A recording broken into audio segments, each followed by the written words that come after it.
and there's more than 3 of us actually, because they're all doing their jobs. They're teaching classes from 4:40 usually to 7:20 or 4 to 6:50 in our master's program. So let me have the faculty introduce themselves, and then kind of just give you a quick rundown, and then Dr. Joyce Spencer, who's kind of the leader in this, will give you more of the specifics on the program and so on. So let me go ahead and who's here.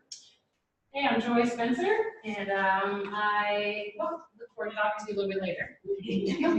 So she's our current associate dean for the School of Leadership and Education Sciences. So that's where you're at, and obviously there's different departments. So this one is the Department of Learning and Teaching, the best department, right? And we have another of our faculty. So exciting to see all of you kind of pursue this next step in your educational career. I'm so happy to see you. Should congratulate yourself, actually. Should we do a round of applause for everyone? And again, and also here, I see a lot of our colleagues. We're also staff and faculty within our master's program as well, and alumni. I don't know if I feel old because someone said, "Oh, you were my undergraduate professor." But glad to see you here as well. So again, welcome to everyone. Again, this is the inaugural program. It's great. Obviously, USD in terms of being a Catholic faith-based institution, there's certain things that we really focus on. And again, Dr. Spencer will look at that much more deeply in terms of issues of social justice and equity and access in terms of our program. Obviously, in terms of the university, we have some signature assignments in a sense in terms of what we're known for. One of them obviously is that area, the equity, access, and social justice. We're what's called a changemaker campus. So we're one of about maybe I think 38 institutions in the United States, but also worldwide. UCSD was just named a changemaker campus, and they had their symposium this past week. And later you'll know more about that. Second, obviously, the focus in terms of international education. Obviously, at our undergraduate program, for being such a small campus in a sense, in terms of maybe 5,800 students, we're actually #1 in the nation, because what we want are our teachers, our counselors, our leaders to teach, lead, and counsel from a global perspective and not a U.S. myopic view of the world. So that's also embedded throughout our courses. Obviously, other things that you'll pick up in a minute. And exactly another key signature is I think we're within the top in terms of reaching the 100 campus in terms of research institutions. And then we were named or identified as the most beautiful campus in the nation in 2017. So so we have that part to look at, obviously, because of the architectural that we have throughout the university. In terms of tying into La Universidad de Alcalá de Henares, which is in Spain. So if you ever get to Madrid, take a train to Alcalá de Henares, and it'll look like you'll be at USD for that part.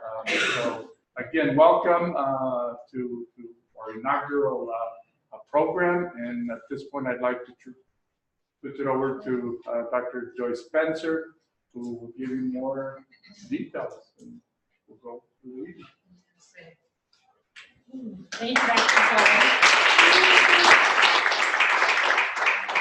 Well, welcome again, everyone. Wow, I'm just really elated. It's so interesting because we've been envisioning this sort of a program for many years. And earlier today, Dahlia came to my office and was like, oh, we have this many people who are going to be online, and this many signed up, and I said, oh my God, people are actually coming? So, yes, we actually really did anticipate that people would come, but when you actually see a manifestation of a dream, it's pretty exciting, I just want to talk a little bit about this idea of education for social justice. And that's not really just it's not a tagline for us, it's not something that we take lightly, but when you think about this idea of education for social justice, and I want to also thank the people who are joining us by online, by live stream. And I hope they will think about this too. What has education meant in your life? What doors has it opened for you? What opportunities has it given you? And if you didn't have education, if you hadn't had education, where might you be today?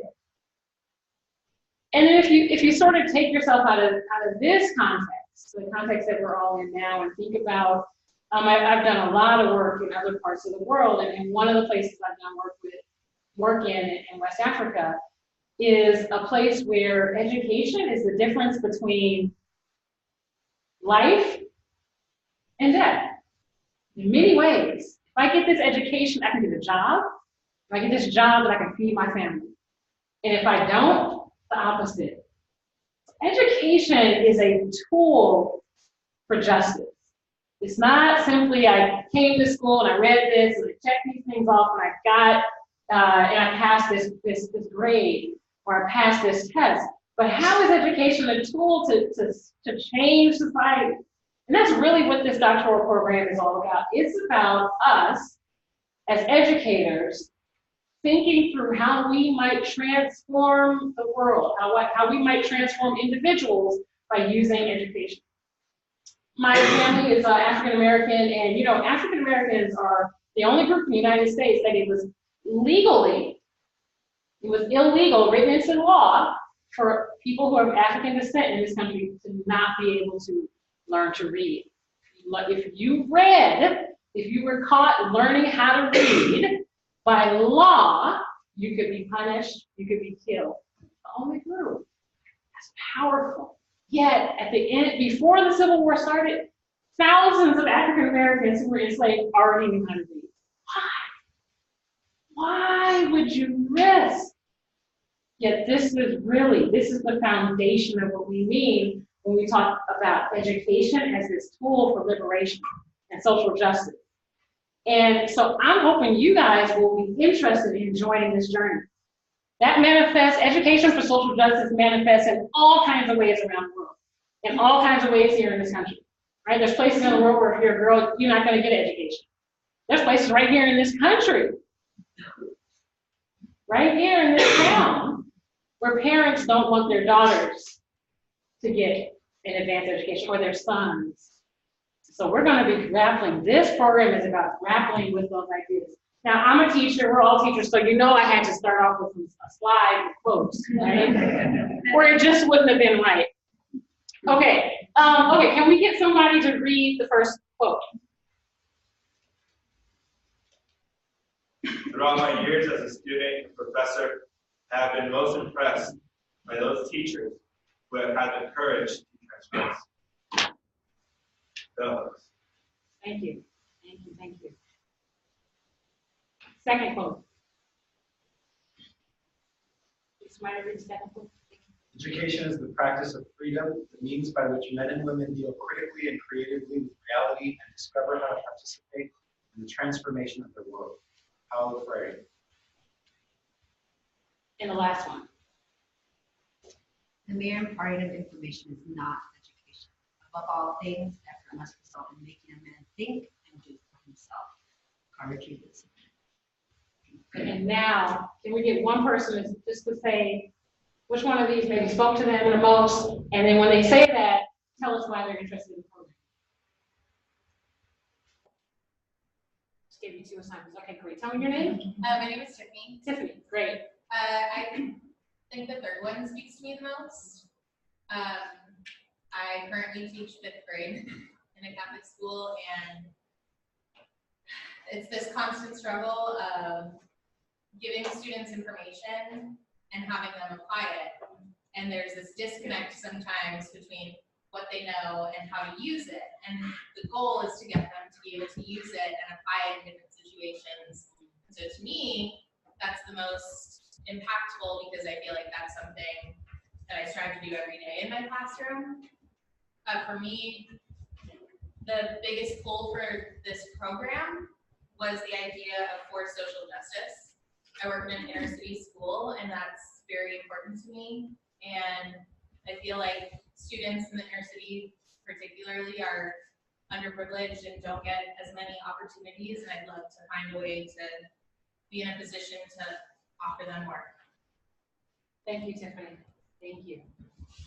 Let me get one more. Tell us your name and which one of those. My name's Jenny. I really like the second one. I currently teach high school at Chula Vista High School, but going to visit that one time, so we're sticking in there. I have big dreams and ambitions about education and for education, and please don't laugh at me. I one day want to be the Secretary of Education for the United States.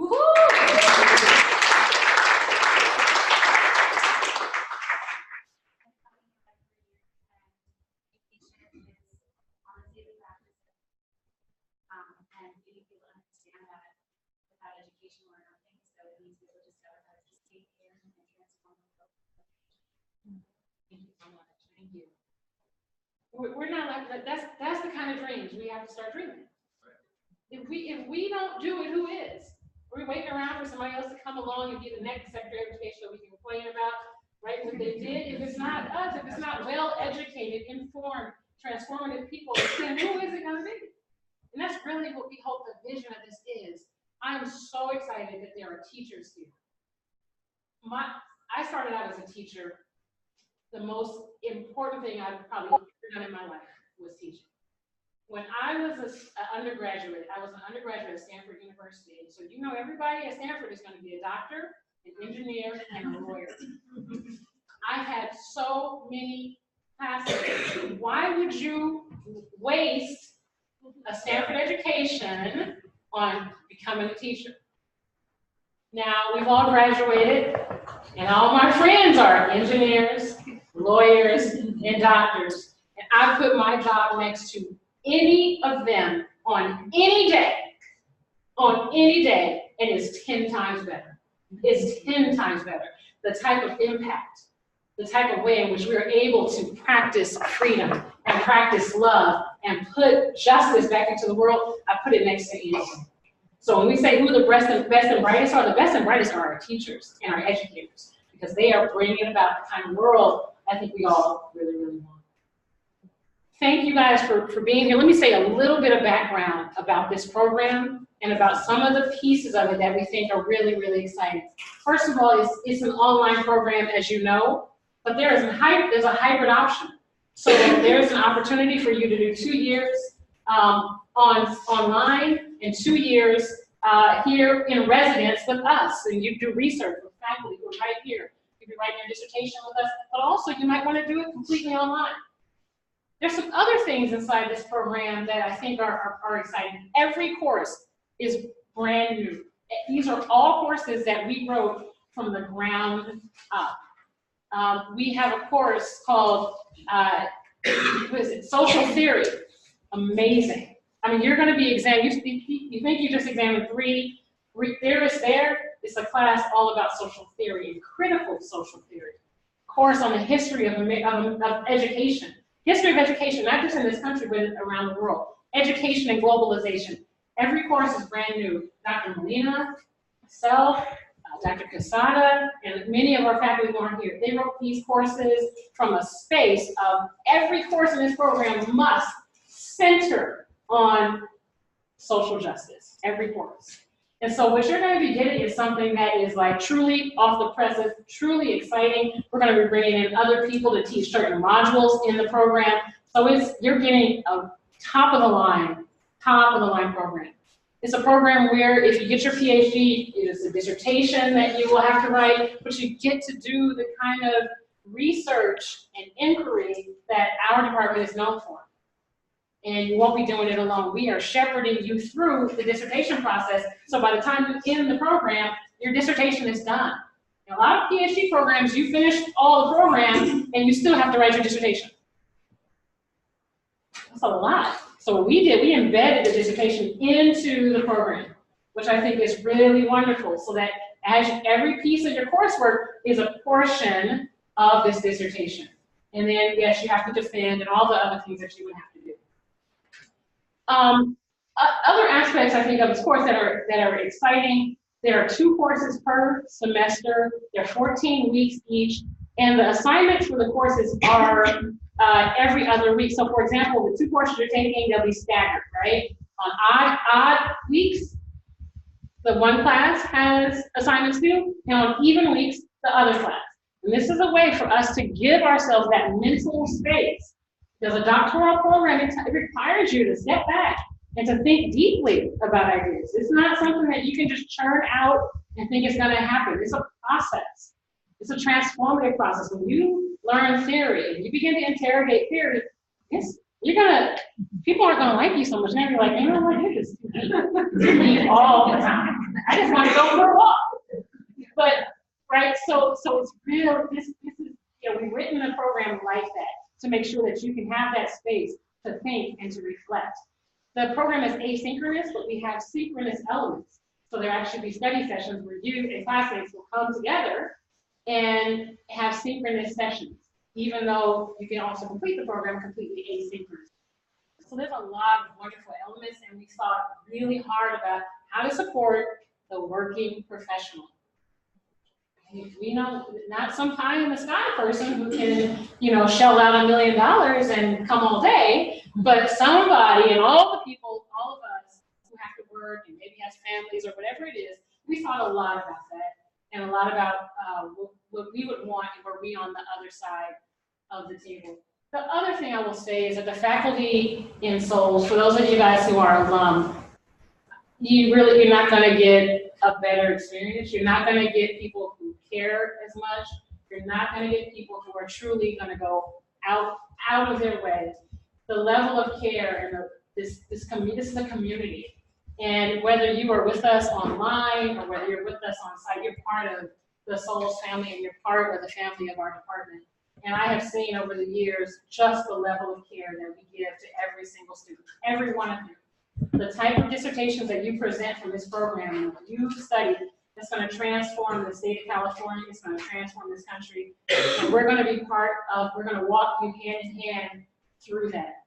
So this to me is the kind of program that if I were on the other side, I'd be looking at seriously at this. And you got the energy of it being the first kickoff.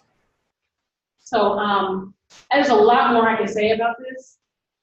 But I think really just to sum it up is that if you've really been thinking about this for a while and you're kind of like on the fence, I really want to start a PhD program, really, it's time for us to start getting some work done in education. It's time for us it's really time, the time is right. And we are super excited. This program has been approved. This is the first PhD in education at this university. We have not had a PhD in education at this university ever for the first one. This program has been fully approved by our board of trustees and fully accredited by WASP. It's been every T has been crossed and every I has been dotted. The rest is just waiting for you guys to come and take it. So thank you guys so much for showing up. And please, I have my cards here. If you have it, and I can also send my card to folks who are streaming with us. But if you would like to contact me personally, Dr. Molina or Dr. Quesada, and talk to us, talk it through. We all were in the place where we had a ton of education, and we told our families, I'm gonna go get more. Right? And our families were like, what? So you can talk to us, because we can have a conversation with you about the kind of conversations we have with our families. Where several of us are first generation college students, so we know, right? We know what this is like, and we know the work that we've taught, and so we've been on that side. We're happy to have conversations with you. Again, thank you so much for showing up, whether you showed up online, whether you showed up in person, and congratulations on being a step. Thank you. Story real quick. Go for that. Obviously, in terms of myself, born in Mexico, I was 7 years old to county, so desert area. But I recall in terms of when I graduated with my Bachelor of Arts in San Jose State, and my dad came up, my mom, and they were saying, okay, you got your grade great. And I said, well, I have to stay here another year. So why are you staying? You know, you hear you graduate from kindergarten, graduate from 6th grade, graduate from 8th grade, graduate from high school, graduate from community college. When and how are you going to start to work? You know, the issue in terms of, again, those wanting more education, say, well, I got to stay 1 year for my teaching credential. Obviously, in terms of, again, in many occasions, families maybe might not know the education system and how to those changes. I have to interject at the start. It always reminds me of that. Thank you. Thank you, Dr. Q. So what we want to do is we are going to be covering admissions and financial aid, which I know many of you probably have questions about, so we're going to do that soon. But since we have Joy and we have Reyes here from the department, we want to go ahead and take an opportunity to let you ask questions. We want this to be, interactive. Our website is very detailed, so if you want to, get that kind of granular detail at your leisure, there's a lot of information on the website with courses, the track options, the admission steps that we're going to go over. But we want to allow you the time right now to be able to ask your questions, and also for our online guests tonight to go ahead and ask their questions in the chat, and we'll moderate that for you. So. Hazel, do we have any online questions? We do. We have 3 questions. Okay. That was a great group.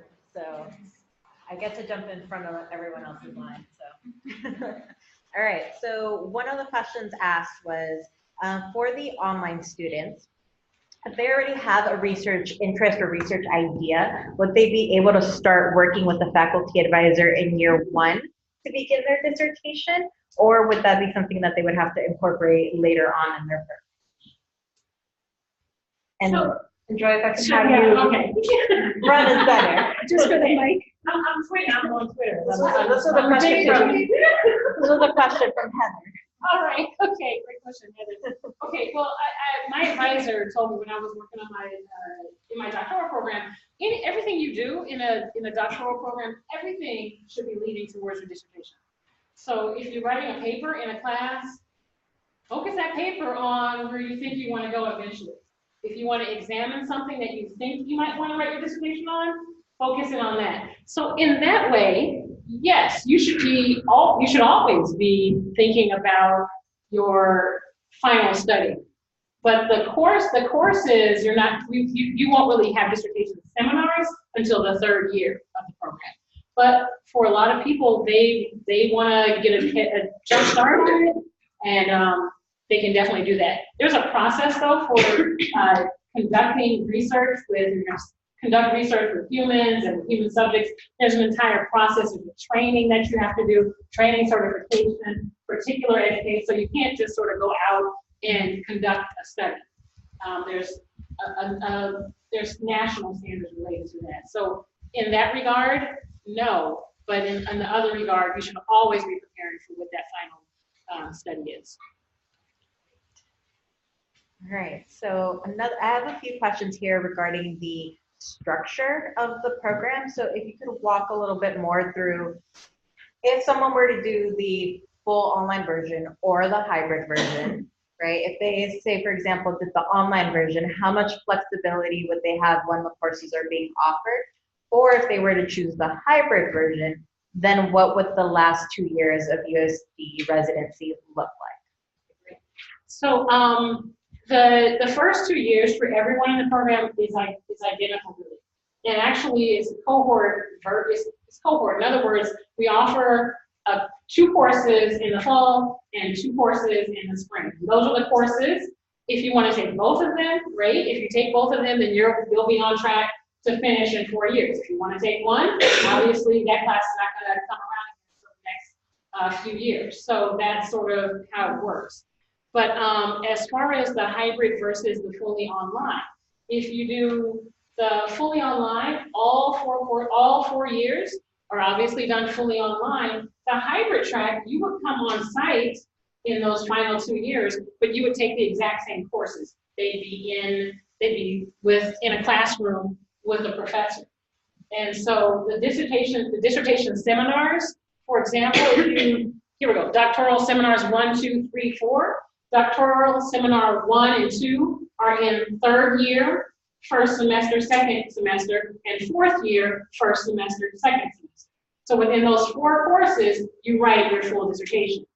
At the end of your second course is when you actually defend your proposal. And at the end of your 4th course, you defend your actual dissertation.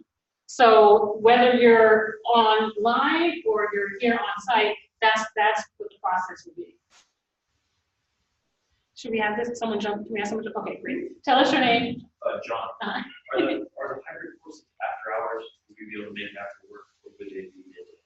They are after hours.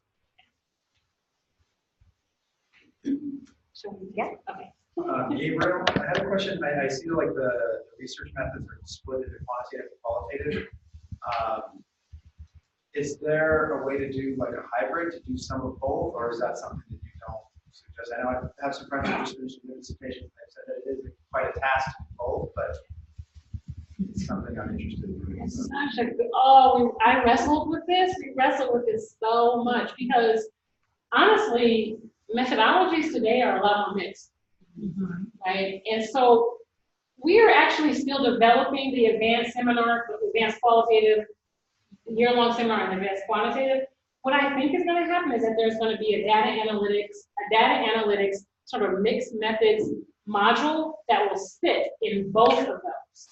So what that means, they'll be identical. So everybody, whether you chose the qualitative track or the quantitative track, you'll get this sort of mixed methods set of modules, and then you can move on in your qualitative and quantitative. So, so we're still, you know, to make a long story short, we're trying to figure out ways to address that. Obviously, one way is to take the intro to both of them, but the challenge with that is that we need you to take the, you know, the full track. So we're thinking about it, and it's a great challenge to have. But I know one way that we're working on addressing it is actually to embed something that runs in both of those tracks. And you should be thinking about these methodologies. Yeah, I mean, part of my impression, I'm also just getting to know quantitative a lot better so that I can actually critique others. I want to know those methods best. Exactly. Great question. Yes. If you participated in the global studies course in this campus for your master's, would that be transferable in this program? Especially if it's leading to what your study is. I was, you know, I'm kind of bored, so that's why I'm focusing on my studies, and then like see if that transferable. So you can transfer up to 9 units into the program. 12? 9 or 9 years. Potential. They're all in house. Upon approval. Okay. So yeah, so you can actually transfer in, but you know, I will say this, there's something different about grappling with these ideas at this level than when you were a master's student. But that said, yes, you can transfer that course in, and that course can count for your global studies course. Great question. Especially if you just did the global studies course like a month ago. Yes. Katie, I'm on. So I went and got my master's degree when I did global studies. I noticed here that under spring, ours was during the summer for like a week because it didn't interfere with the job. Yes. Is that similar or different in the PhD? Great question. So the way that this works, let's see, where do we have our global studies? Great. The asterisk, so it's like. Where is it within the semester though? Summer. Semester 6, though, right? Okay, great. Okay, so this is what we've done with this program. So the global studies course, you need 1. And so you can take it you can take your global studies course whenever you would like. But what we have done is we actually embedded a space for the global studies course during this doctoral seminar too, thinking that some people will probably take their global studies course in some other summer. And what this allows for you is to have sort of the thinking time to do all the work that is necessary for doctoral seminar 2, because that's where you actually defend your dissertation. Does that make sense? Yeah. So you still have 6 units of space there, but most people, we imagine, will take their global studies course at the summer in an intersession, or you can take it during the semester as well. It's just a way for us to give you, again, that thinking space. So let's say you took a global studies course the previous intersession, you can transfer it, you can move it as your required course for this semester. Because that's a big activity. I mean, that doctoral seminar too is big. Yes. My name's Kelly. I'm wondering what type of opportunities there are to work with faculty on research projects. Great question. And Joy, if you could repeat the question, some people on the live stream are having trouble hearing folks in the back. Sorry, that's a great question. What opportunities are there for students to work with faculty on different projects, research? So in the doctoral students, you have access to all the same GA-ships that anybody, the assistantships that we have, that anybody else who's on site would actually have. So for example, I have actually right now a GA who works with me for 10 hours a week on a STEM and STEAM focused project. That student, she's amazing. She comes from the Department of Leadership Studies. Because it's an education focused project, actually, ideally, she would come from that person would come from this program, but because we don't have this program, when I hired from that project, right? So yes, you'll get these announcements.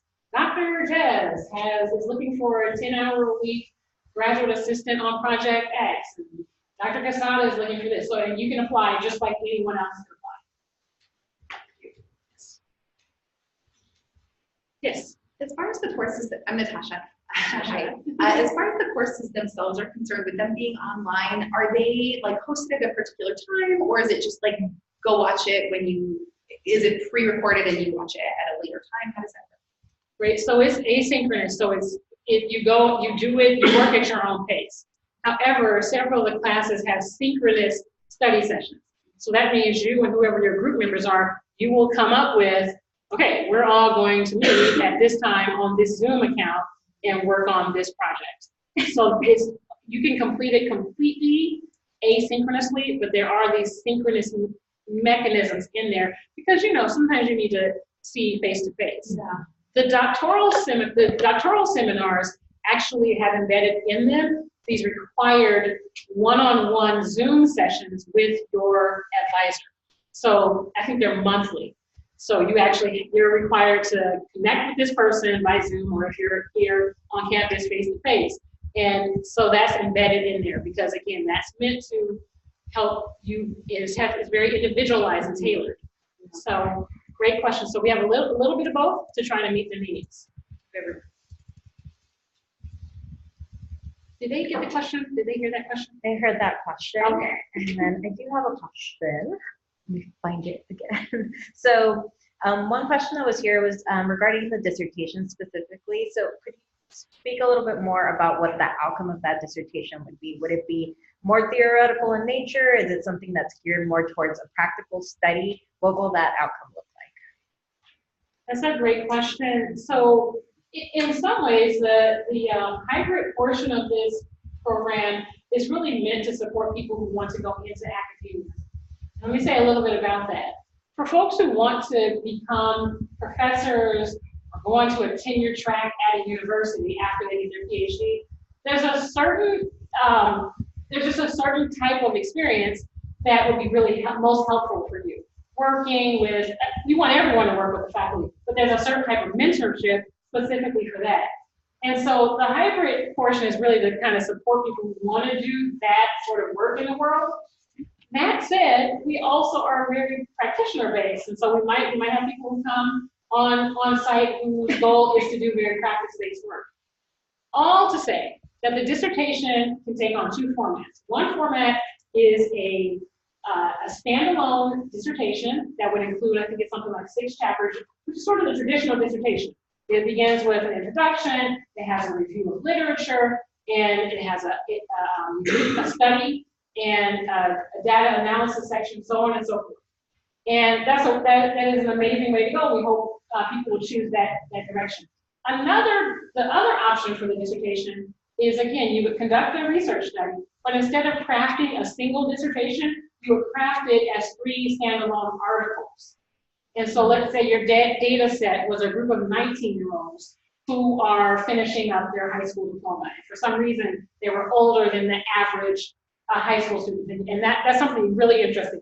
So you did this rich study, you collected all this data about 19-year-olds who are getting their high school diploma.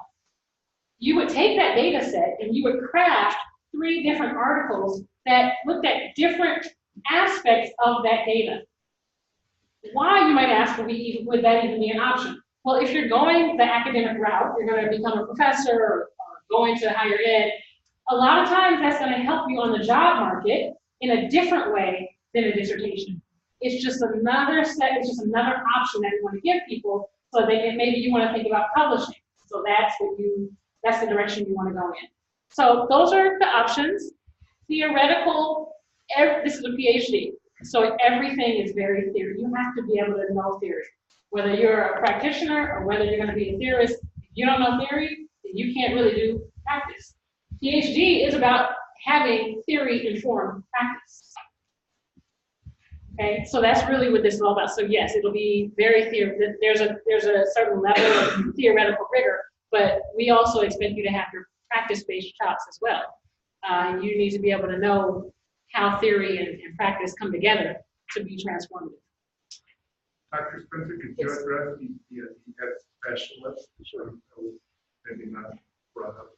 Sure. I don't know if folks online heard that, but Dr. Casada asked about the ed specialist degree. And so there are some folks who, let's say you're doing work at a nonprofit that's in education, and you want to get this theory, you want to learn all of what you would learn in a PhD program, but you don't necessarily need to write a dissertation. Dissertation might not be helpful for you in where you're going next.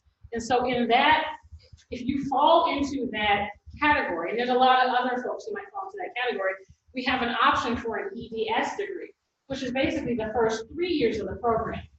At the end, if you're in that option, when you take that second dissertation seminar, you're expected to produce a portfolio and a very extensive literature review. So, but you don't have to do the next year, which is really conducting the study. And an EDS degree is very well respected in the field, and it is an amazing option that we want to provide for folks if the dissertation is not something that you're necessarily interested in. So it's again a 3-year program and a really nice option that I hope people will consider. Other questions? Okay. Yes. Yes. One quick question for the hybrid and fully online. When do we choose that? Do we choose that while we're applying, or do we get to do it later as we approach that? So it's a little bit of both. So no, so you would not choose, you don't choose at the beginning. Everyone applies to the exact same process. In some ways, as you're taking your first 2 years of courses, your faculty are assessing you and vetting you. And they're looking for folks who are very serious, very strong, to be good candidates for the coming on site. Does that make sense? So it's kind of that those first 2 years are a way of time for you to help us make sense of, okay, this person is doing this kind of work. So it's it's a little bit of that, but you don't choose at the beginning. Everyone applies to the exact same program. Sure. Yes. So I have someone asking regarding the type of student that you're looking for. Like, is it someone who has only worked within the K-12 system, or could it be someone coming from the nonprofit sector, community college sector? What type of student are you looking for in this program? Okay, we're looking for you. Whoever that was, ask the question. Okay, so that was Tommy. Heard that, Tommy. Tommy. Okay, so if you saw this title and it interested you, you're probably thinking along these lines, and so this program is probably for you. That said, our department is a department that thinks about the K-12, K through community college context. That does not mean necessarily that you were a teacher. It may mean that you want to do work in the United Nations that impacts young people who are in the K through 22 spectrum. We also have a specialization in this department related to language and second language acquisition. And a lot of folks in those specializations work with adult learners. So we do quite a bit of work in adult learning as well. So we are looking for folks, they can come from nonprofits, they can come from the K-12 context, but who really think a lot about learning and about how learning can be transformative and about how they can deepen their understanding of learning, deepen their understanding of education and justice and how it can be used in the context of educational projects. So someone, she said she wanted to be a Secretary of Education. That's perfect, right? Because this is a person who wants to think about that K-12 context, or that K through 22 context, and have impact on policy, have impact on where we go as a nation, but also, you know, internationally. So I don't know if that helps a bit, but that's kind of where our umbrella is. Dr. Molina, who just left, has written a TESOL specialization that we're beginning to put up for a proposal that will probably be embedded in this program. So there may be people who really like this idea of doing work in that that adult learning, learn English as a second language, international Englishes, the role of English, you know, the hegemonic nature of English in the world. So that we're also looking at some specializations that can also be embedded in here. Social restorative justice is another one that has come up, that we've been talking restorative practices, because actually restorative practices and restorative justice, this is a huge issue across the globe. And also really in urban schools. I heard someone talk about inner city schools. People are adopting these restorative practices. How might we as folks who are well informed, how might we design restorative justice practices in schools that are truly liberatory? That's something that we're really looking at. I hope that answered it. Yes. This piggybacks off of that question. Yes. My name is Christina. Hi, Christina. Are there any faculty or administrators in the program that have more of the 4-year higher ed experience in that lens to speak through policy and how that kind of affects us in 4-year institution, not just the K-through? Sure. Community college? So we do have a leadership studies department here, and they have a PhD program, and they have a higher ed specialization. And so we can get you connected with Dr. Hubbard, who is the department chair for them. And you can, I think it's always good to think through all your options and all the different directions, because we have a lot of really wonderful programs, and that might be something that, or you could do something that can, sound like you might want to do some connecting, because for those of us who do high school work, higher ed is just really, right, they speak to one another. So, but her name is Lee Hubbard, and it's Leadership Studies is the name of the department. Thank you. You have a question? I see you thinking. Okay. Yes. Is there a cap on the size of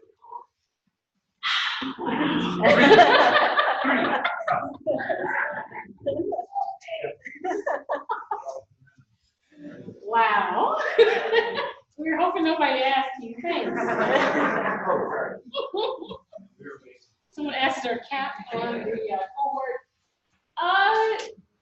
Well, we're kind of looking for a class of 24. For the first one. For the first year. Kind of looking for it. You're looking around now like, Don't forget about the live stream. Don't forget about the live stream. Yes. I also wanted to know that we're talking about social justice education. I just wanted to know what the framework of social justice was as it related to this program. So I'm sure that there are social justice principles at this university. What does that look like? How are we taught that within? Fantastic. It's a great question. So how is social justice being framed in this program? So like you said, there are a lot of frames for social justice. And we're specifically looking at this notion of social justice as a lever, education, as a lever. So specifically as education as a lever for social justice. So we're examining educational theorists and educational theory and educational practice and how it has pushed sort of these movements for liberation.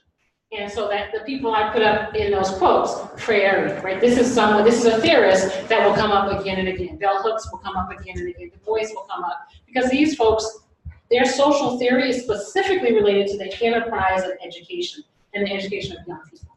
So we are not necessarily looking at Maslow or, leadership theorists, or there's lots of other theorists we're specifically looking within this context. That does not mean, though, that as a doctoral student, we want you to challenge us. I mean, this is the space, right, that we get to really go there and really think about what non-educators speak into our field and shape this field. So that's really what we're looking at. And there are some incredible education figures, Dewey, for example, and just on. And there's a number of Catholic figures. I mean, and if you go downstairs and you look around those names that are up on that wall, those folks speak into this program. And so that's what we are looking at. We're looking at the educational social theories. You're welcome. My name is Stacey, and certainly while that's the case, I'm curious how or where the program grapples with the tension that education is also used as a tool for assimilation and colonization. You're ready for the class. You're ready for the first, that's right, that is it. If we can't, we have to grapple with it though. So we put it out there to have that, to examine that tension. Right? Because Freire talks about that. Education is either going to be a lever for social reproduction or it's going to be this lever for transformation. So how do we step into that? And what does that mean in the context of tomorrow? I have to show up in my 5th grade classroom. Tomorrow, I show up with my high schoolers who are 19 instead of 17 as they should be, and they're still trying to get a high school diploma. So how do I actualize that? That's what we're grappling with. These folks in here will be the ones helping you and us to grapple with that. Oh, our social reproduction, maritime, ready. I think the other thing that I wanted to add in terms of the questions of higher education, obviously, a lot of the faculty and also some of our adjuncts have various experiences in community colleges, or even just professors here who are involved in policy in the faculty senate or president's cabinet. So there are faculty within the program teaching who have that experience. Other adjuncts through college, higher ed. Let me piggyback on that. One thing I think that's really unique about this program is that you can choose for your dissertation committee, while you have to have a chair from the department, you can choose around the university, not just around souls. So for example, right now, there is a person in biology who does a lot of work in quantitative, really unique quantitative methodologies, who is very interested in being an adjunct, and this is someone who you could have on your committee. We have folks all across souls, all across this university who do amazing work. Ethnic studies department, sociology department, I've talked. There's a lot of them that we have reached out to who will be part of our affiliate faculty network.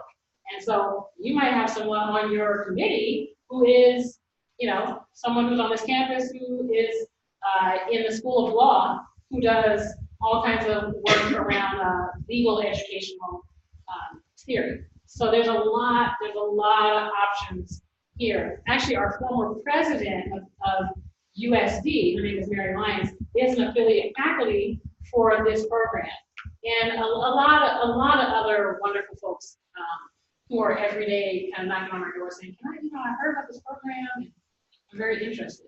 So you have access to a lot of people. And correct me if I'm wrong. Also, out of the 3, we allow one to be outside the campus.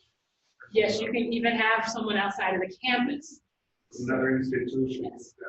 I'm an advisor right now for your residents and other schools. Here is allows one from another place. Oh, you need to stand over here. I know, right? So Dr. Casado was saying that you also have access to people outside of the university. One person to also as an option to serve on your committees. That's really important because what people on my dissertation committee, I had someone who now, I'm so grateful I had this person on my committee, but he was not from UCLA. He was from Chicago. His work was amazing. And we brought him in, we Skyped with this person, and the experience was so rich, I would not have had access to the expertise if this person was not on my committee. So it's a really wonderful thing. I was in Arizona and I had Beth Ochoa out of San Diego State. It was the outside person. Great. Yes. So, kind of piggybacking off one of the other questions, in terms of USD being a Catholic university, how does that, imagine that also goes into the framework of how you teach social justice and what your mission statement, should we address that a little bit? Sure, so the question is about USD being a Catholic institute. It's a really good question because at the university, we're really asked to grapple with the social mission and the Catholic social teachings. So a lot of that really does frame even this idea of, serving humanity, grappling with humanity's most pressing issues. So in a broad way, it shapes what we do and what we think about. But it's not Catholic, the coursework is not necessarily Catholic in the sense of you're going to study the catechism or things of that nature. But it does frame, there's a broad frame, I think, across this campus. And that we as faculty are definitely asked to think about and interrogate what should our social mission be? And what is the broad notion of the Catholic social, the goals of Catholic social thought? And there might be people here who want to do work specifically around Catholic education, for example, which is fantastic. We have an Academy of Catholic Teachers. So we have teachers on site who are getting their master's degree in teaching credentials. Let's say you wanted to write your dissertation about people who are working to become Catholic teachers. It's an amazing dissertation study because Catholic schools have been around. It's an amazing thing to consider that in this country, Catholic schools have grown up right next to the public school system. So there's a lot of space to think about Catholic schooling in practice, but also the broader social Catholic mission. That's not probably not the best answer, but it's broad.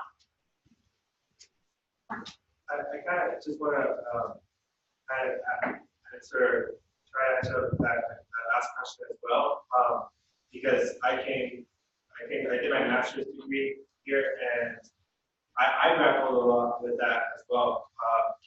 And coming to a Catholic university and being the person who I am, it just didn't mesh in my head. But I think that the day that I was able to protest in front of the Pedro Serra statue and put a sign over his statue saying that I committed genocide, and being still accepted within the campus from an academic point of view and from a social justice and freedom of speech point of view, I think that said it all for me in terms of this institution giving me truly the space and the liberation to be the person who I was, right or wrong, agree or disagree with me, right? That's up for debate, of course.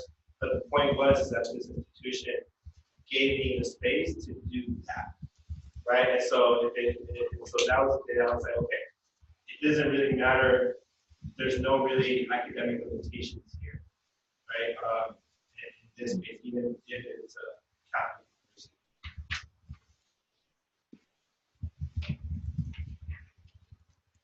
Any other questions?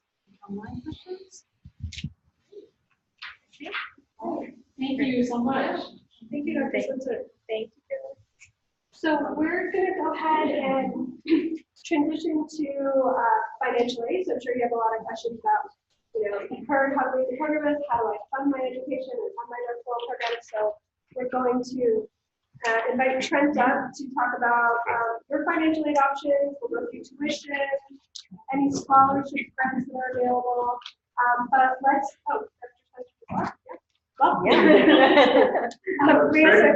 are you going to stay for a little bit? Or? Sure. Yeah. So we'll go ahead and do financial aid, and then we'll stay and go over admissions so that you have information that you need on how you apply to the program, the admissions requirements. We'll go through step by step the application requirements, the upcoming deadlines. But first, we'll talk about financial aid.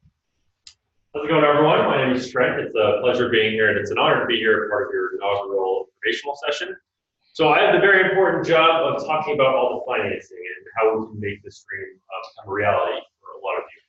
So in this session, I'll cover a couple different things: financial aid, tuition and fees for the program, payment options, as well as there'll be a section to talk about SOL-specific scholarships. So real fast, I'm part of the One Stop team.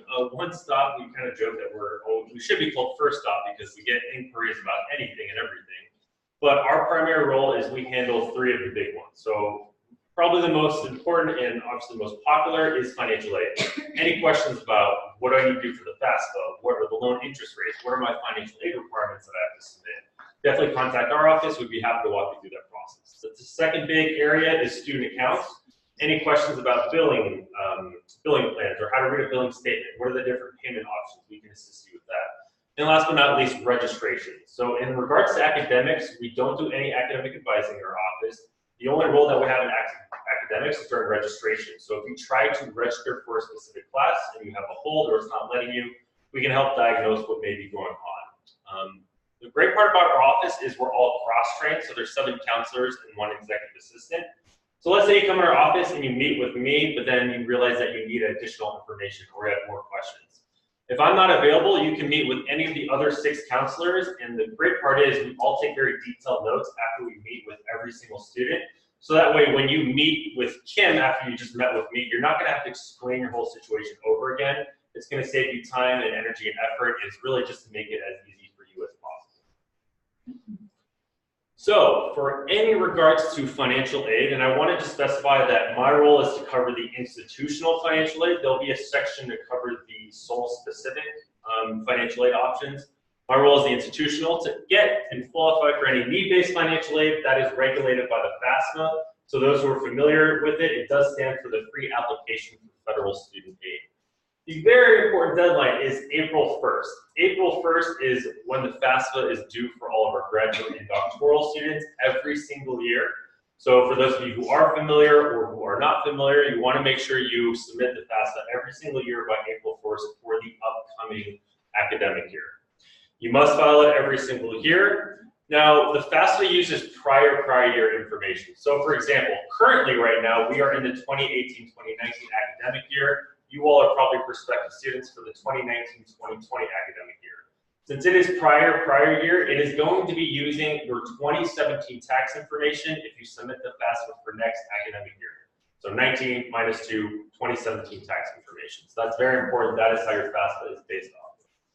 Now, if you have any questions about how to navigate the site, how to fill out the FAFSA, you can actually call the number on your screen or go visit the website. That is for federal student aid. You know, believe it or not, as a part of the government institution, they are very efficient, very friendly answering your questions.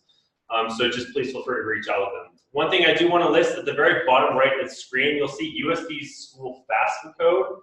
That FAFSA code is 010395.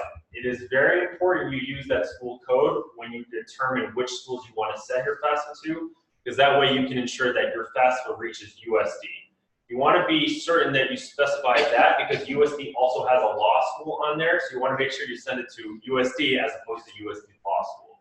Happens all the time. Yes. I just wanted to point out sorry. Yes, please. So I just wanted to point out that the April 1st deadline is a priority deadline. So it doesn't mean that if you submit your FAFSA after April 1st that you're not eligible for any federal aid. It's just a priority deadline. So we also have application deadlines past that date, and so you would still be considered for financial aid.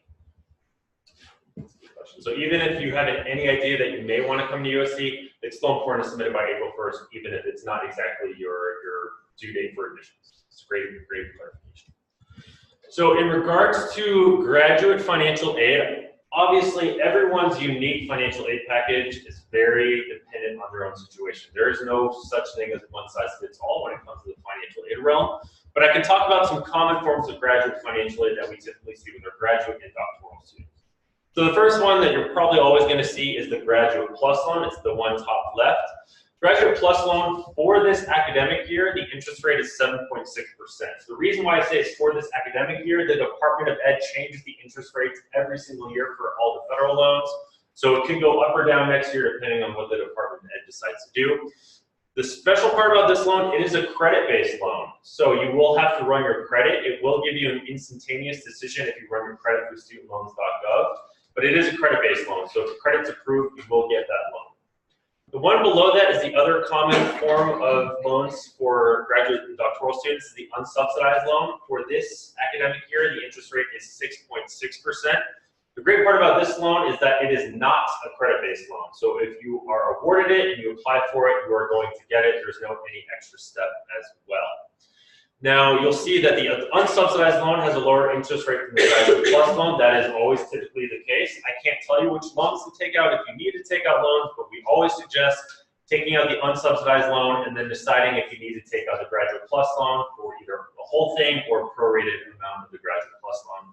You're not required to take out loans, of course. Last one I want to talk about, or building off the loans, if you look at the top right, in order for doctoral students to qualify for federal loans, they need to be in half-time. The way that USD sees it and the FAFSA sees it is that a full-time student for a doctoral program, they need to be in 6 units each semester. So half-time of that, and another way to put that is in order to qualify for federal loans for doctoral students, you need to be in at least 3 units each semester. That's just fall and spring. Summer and intersession are a little bit different. That's just to give you kind of a ballpark. And lastly, it's a USD graduate grant. A really great way to kind of just rephrase that is a need-based grant for doctoral students as well. So this is all regulated by the FAFSA. I can't give you a specific number that you can expect because it is all based on your need that is calculated by the FAFSA. But if you do qualify for that, you will get the graduate grant. And you do need to be in 6 units to qualify for the doctoral need-based grants, and that is considered full-time for doctoral students. So SOL's tuition and fees, I'm just going to cover that real fast. So we try to edit it. On the top right, you'll see a list first of all the tuition for all of the programs in SOL's. What's important to know that the way tuition works in SOL's, they charge your tuition, the tuition rate times how many units you are in. So for example, you look at the top right, the PhD in education, that's for 2018-2019. Obviously that program doesn't exist right now, but we're going to use this year's prices. And I don't believe it should go up next year, so you should expect similar prices as well. So the way it works, if let's just say you're going to be a full-time student, 6 units in the fall, 6 units in the spring, the way you get that tuition for that $9,060 is you're going to take the PhD leadership studies. It will be PhD in education and social justice next year, but 1510 times 6 units will bring you to that $9,060 number. And then student fees, there are mandatory student fees every single student has to pay. That's about $177 per semester. So for a semester total, you can expect to pay $9,237, and then you multiply that by 2, one for the fall, one for the spring. And for the year total, you can expect to pay $18,474 for a full year of fall and spring semester. So, yes. Little side note about that. With the student fees, it is tied to being on campus. If you're doing the online PhD and you're doing your full 4 years online, your student fees wouldn't look like this. So it would be the health insurance, the student fees tied to using the buildings on campus. So most likely your year total would be less than that because you wouldn't have those student fees attached to that. Now, if you're doing the hybrid and you do the residency component, then the residency would then, the student fees would apply to that. Question. Is that the only difference in fees and tuition between the hybrid and fully online? Yes.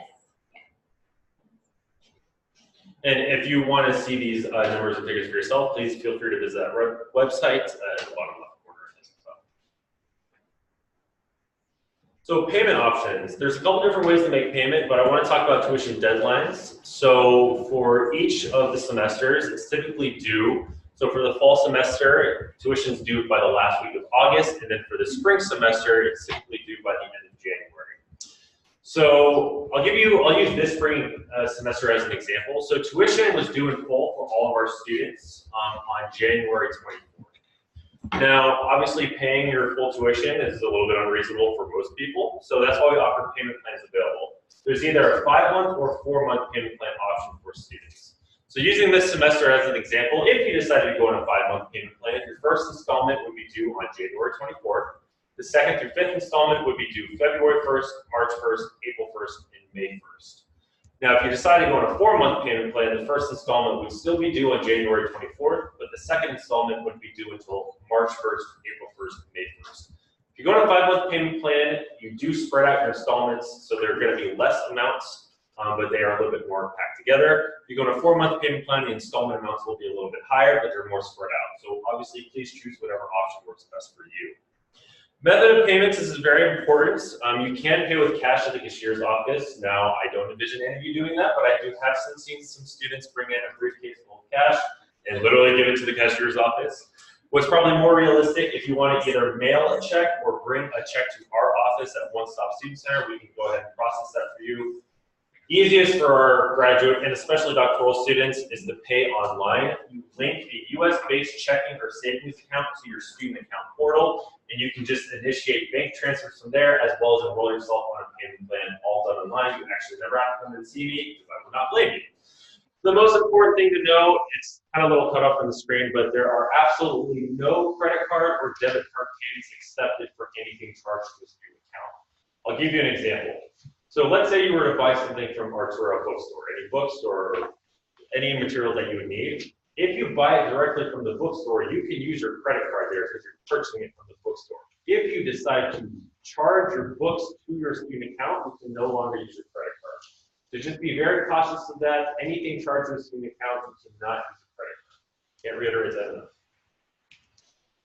So this section, Souls obviously has a very robust selection of scholarships, but I'll actually hand it over to Shannon to speak about that.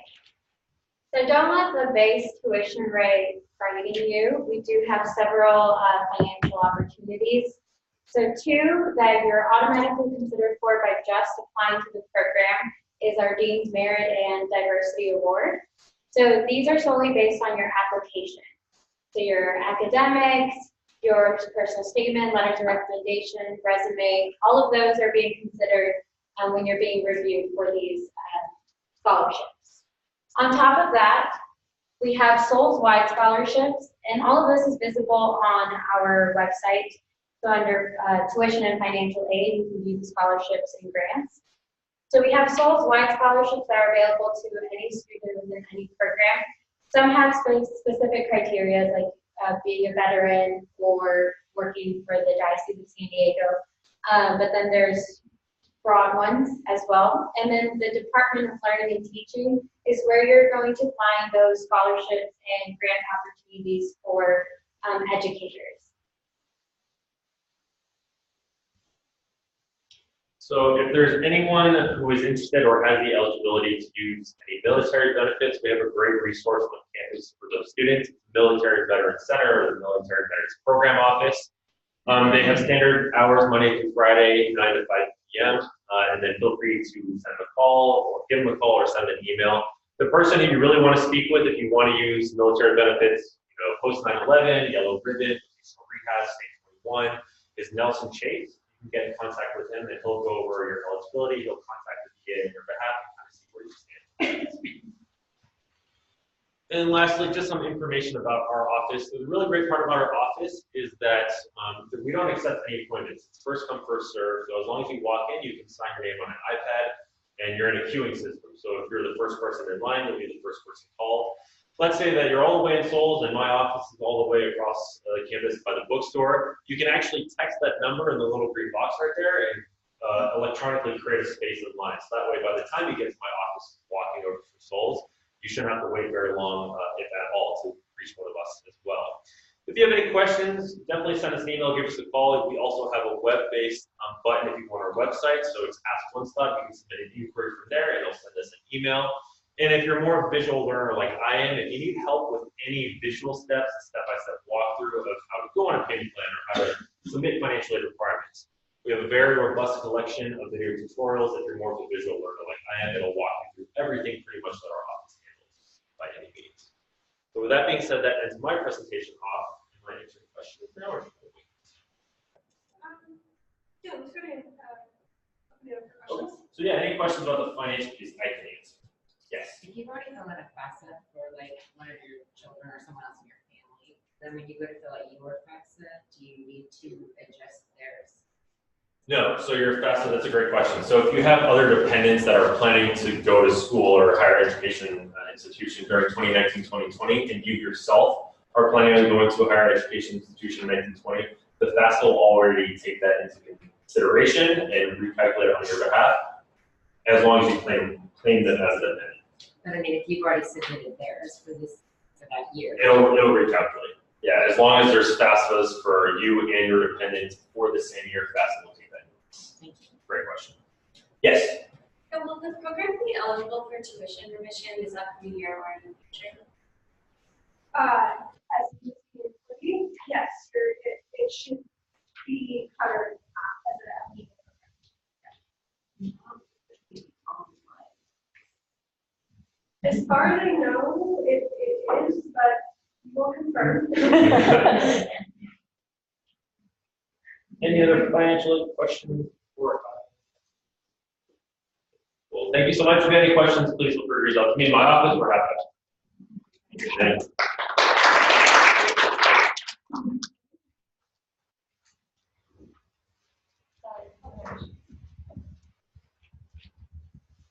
We're going to jump into admissions requirements for the program.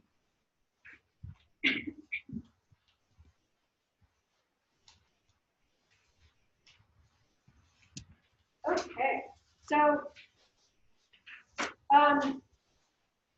there's an online application that is required for the program. So you can access the online application from this page or really almost every page on the School Leadership and Education website. You'll see at the bottom of every page a link to start an application.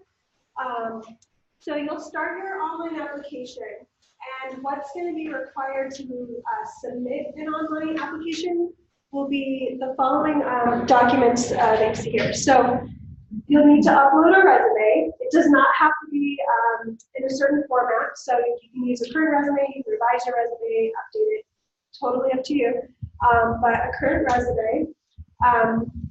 We will need, as doctoral candidates, we'll need transcripts from your undergraduate program and graduate program. So bachelor's and master's degree programs.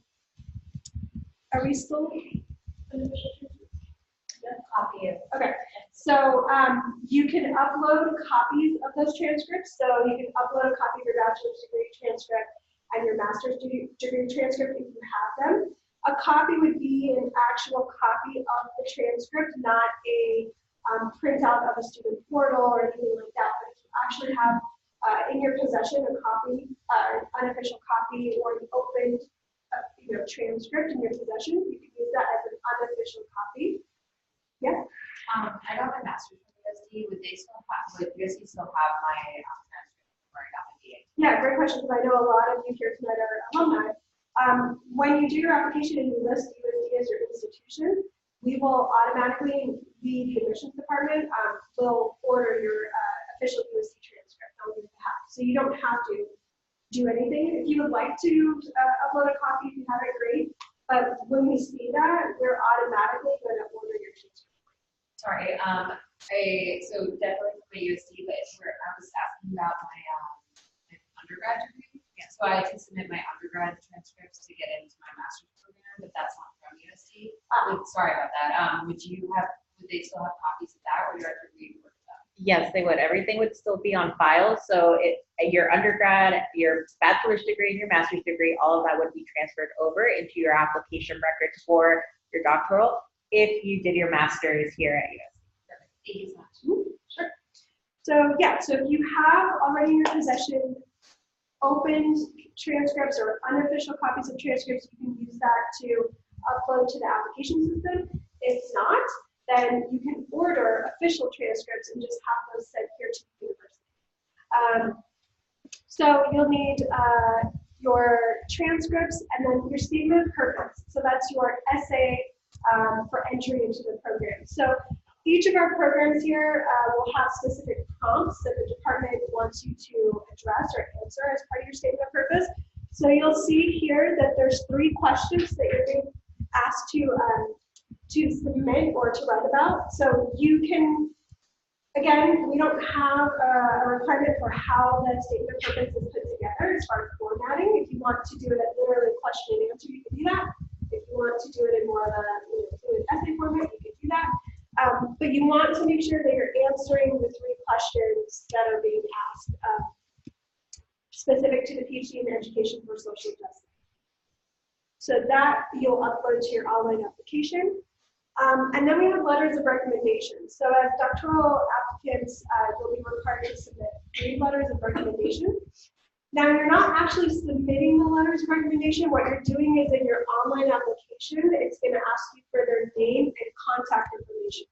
So you'll put in their name, you'll put in their email address, and then a notice is sent to that recommender to do your recommendation for you. And they do it in a separate system, so you don't have to wait to collect anything, you don't have to download letters or upload letters.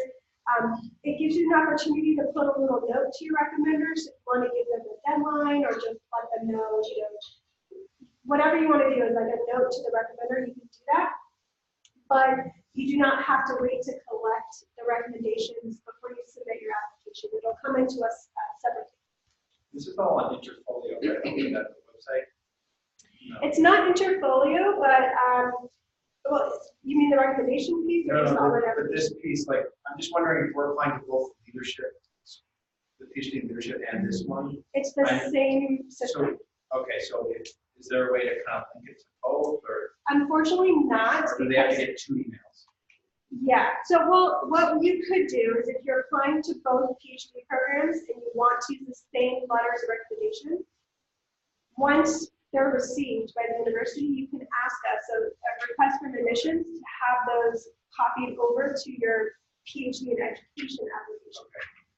But I do, I'll just say that it's 2 separate departments, 2 separate committees. So like if you were also considering maybe like the higher education specialization, separate committees that are doing the review. So if you would like to tailor the recommendations a bit to the program, then that's personal preference. Thank you. Yep, you're welcome.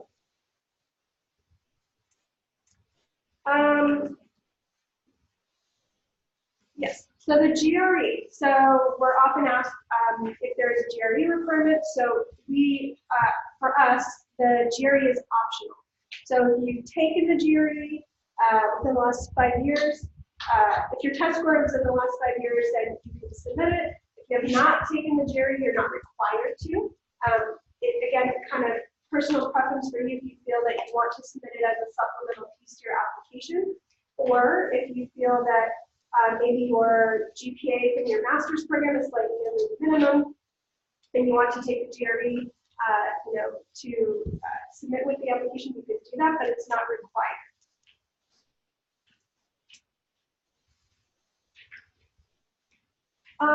Education requirements, so we talked about it. So you do have to have a bachelor's degree and a master's degree from an accredited institution.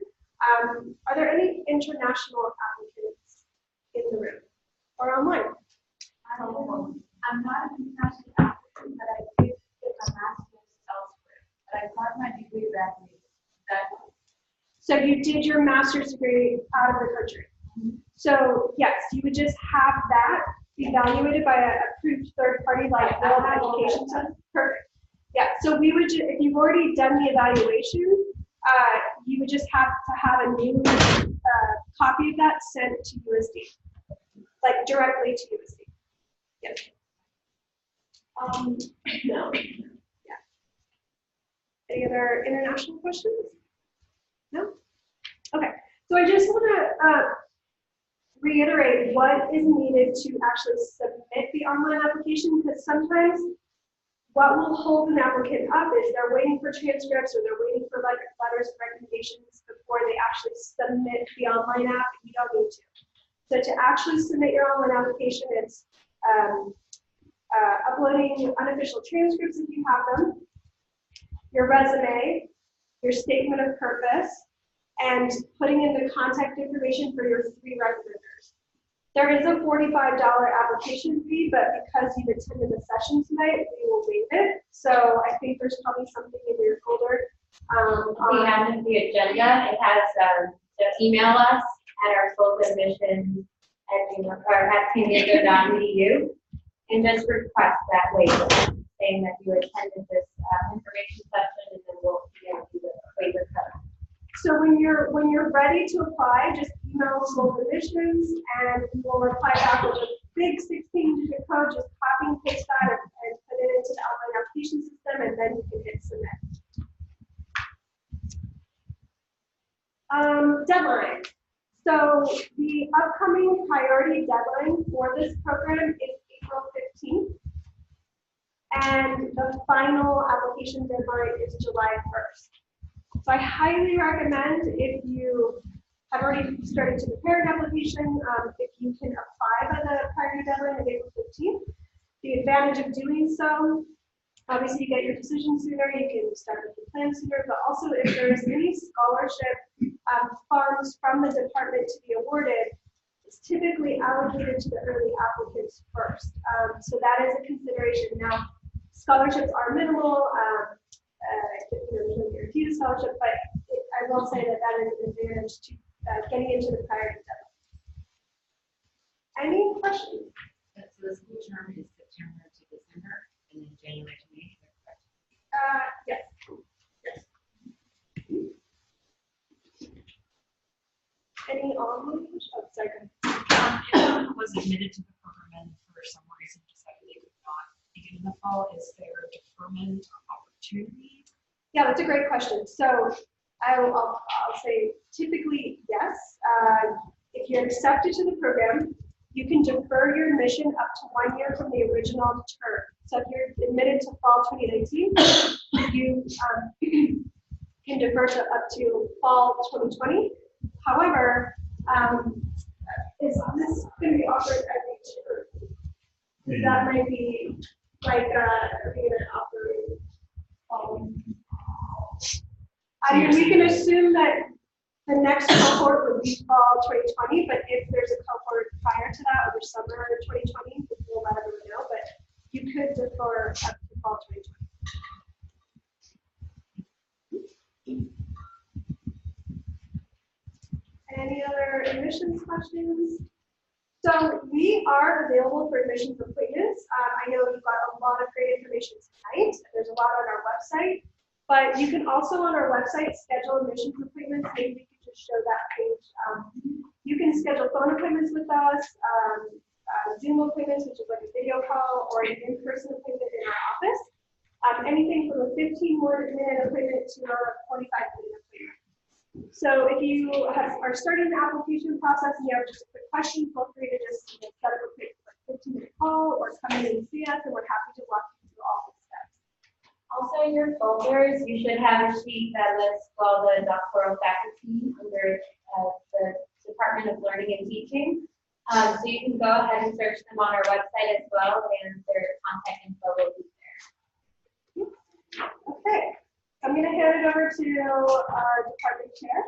Thank you again. A lot of information, but thank you for sticking around. And the other thing that I did want to mention with congressional scholarship and working with faculty is that again, you have the same access as all other candidates, master's and credentials. So faculty are always looking forward to working with students for co-presenting at conferences. So there's also funds available for you to work with the faculty and present at a national or international conference, or you have access to graduate scholarships in the sense for travel to co-present your research with faculty, and sometimes even also available for you to actually attend conferences where you're presenting in our program as well to support you. Might not be full, but we also have funds besides the traditional scholarship funds available. We have funds to support graduate students for registration or flight or whatever it might might be. So we're always wanting to support you in that sense, and especially again, those of you who are looking for the faculty pathway in the sense, again, you apply, that's the faculty search committees look for. You know, does coming into an assistant professor practice, do they have, you know, professional development, obviously within K-12, community college, or wherever you're working at, but do they also have, you know, either publications for prior, you know, experiences that they have. So there's different things that one looks at, and obviously we'll get a chance to do that. So I'll stick around for a while longer. So if you have any other specific questions, again, you know, we're looking at a cohort of 24. We're looking to see if there's going to be a cohort of 24 with actually two groups or one faculty. Obviously, so we're looking at, but there's always, you know, obviously the following year, right? So there's another 4 people starting there who had mentioned, obviously, it's the issue of capacity. You know, can we start one in the fall and then another one, you know, in the summer program or spring? So obviously, we're hiring right now. We're just in the process of hiring the you know, director of the PhD online, who has some teaching capacity, but also works with the MED and our online programs. And you saw the other ones up on the screen.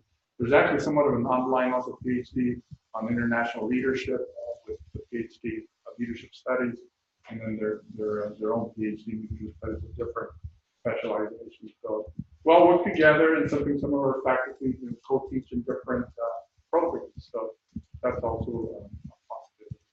So with that, thank you. And again, if you have any other questions, feel free to email admissions or financial aid.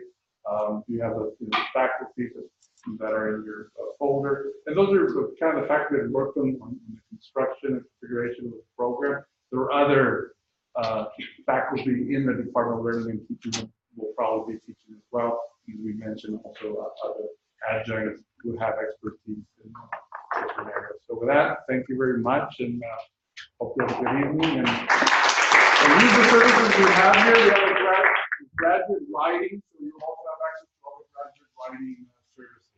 And our great bar, you want a glass of wine that closes at 9? Hey, yeah. There's a campus, you gotta do it.